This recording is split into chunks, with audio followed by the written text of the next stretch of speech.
Hello नमस्कार साथियों, मैं मनीष यादव एक बार फिर हूँ आपके सामने एक नया वीडियो लेकर। और अभी अभी आपका बाल विकास का पेपर हुआ है, पेपर पहला आपका पेपर है।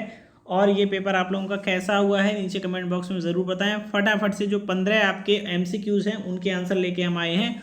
उसके बाद आपका पूरा पेपर हम आपका सॉल्यूशन करवाने की कोशिश करेंगे। देखिए, पहला जो आपका क्वेश्चन था, मैकडूगल के अनुसार मूल प्रवृत्तियों की संख्या जो होती है वो कितनी होती है? वो आपकी 14 होती है।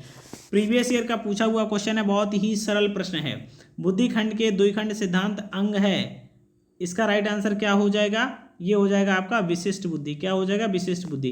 क्वेश्चन नंबर तीसरा है आपका, परिभाषा में क्या पूछा है? देखिए, परिभाषा बाल विकास का प्रत्यक्ष संबंध बाल व्यवहार से है। ये परिभाषा किसने दी है? तो ये आपकी परिभाषा वुडवर्थ की है। प्रीवियस ईयर का ये भी क्वेश्चन है।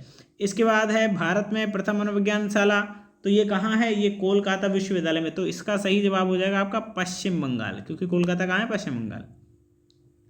सीएटी किस प्रकार का व्यक्तित्व परीक्षण है? क्वेश्चन नंबर है आपका ये 5वां। तो ये आपका हो जाएगा, ये प्रक्षेपी परीक्षण है। कैसा है? प्रक्षेपी परीक्षा है। सीखने के नियम का प्रतिपादन किसने किया था? तो इसका सही जवाब क्या होगा? सीखने के नियम का प्रतिपादन किया था आपका थॉर्नडाइक महोदय ने।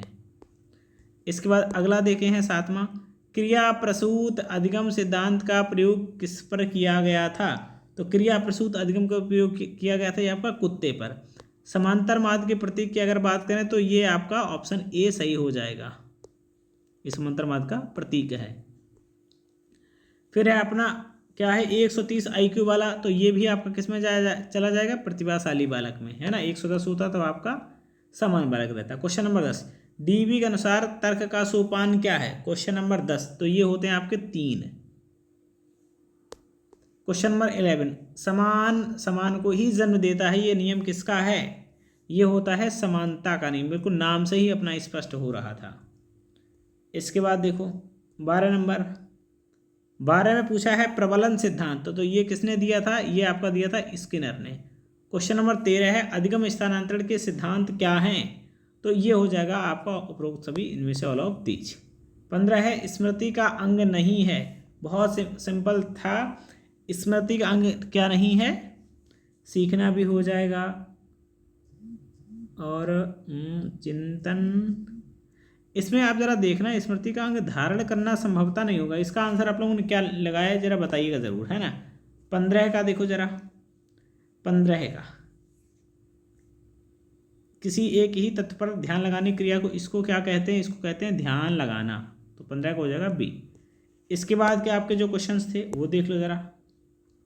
मानसिक विकास को प्रभावित करने वाले 4 कारक, ये भी आप लिख सकते थे। आपका आनुवांशिकता है, परिवेश है, परिवार है, सामाजिक अनुभव, ये सारे हैं। बुद्धिलब्धि का सूत्र किसने दिया था? विलियम स्टर्न ने दिया था। रोडसार स्याही धब्बा परीक्षण ये क्या होता है? ये पर्सनैलिटी को मापन करता है। माध्यिका आपने बता सकते हैं, माध्यिका की परिभाषा पूछी गई थी। अवधान का क्या मतलब होता है? अवधान का मतलब होता है किसी एक वस्तु या फिर विचार को एकाग्र करना, मतलब को ध्यान से हटाना। अधिगम स्थानांतरण के प्रकार सकारात्मक, नकारात्मक और शून्य। शैशवावस्था की 2 प्रमुख विशेषताएं, तीव्र शारीरिक विकास, अनुकूल जिज्ञासा की प्रवृत्ति। अधिगम अंतरण क्या होता है? जब एक सीखी हुई क्रिया या दूसरी क्रिया ज्ञान को प्रभावित करती है तो उसको हम क्या कहते हैं?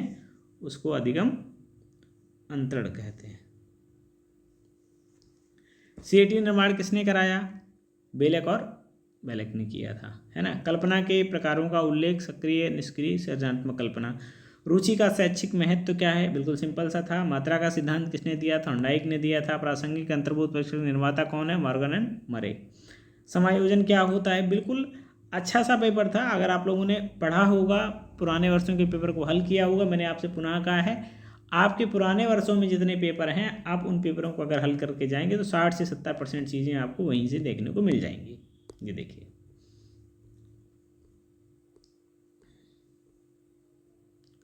ठीक है ना। जो लोग टेलीग्राम पर नहीं है, टेलीग्राम पर जुड़ जाएं। जो लोग व्हाट्सएप पर कनेक्ट होना चाहते हैं वो लोग कनेक्ट हो सकते हैं। आगे के सेमेस्टर के नोट्स के लिए आप लोग व्हाट्सएप पर मैसेज करके ग्रुप के साथ जुड़ सकते हैं। Thank you so much.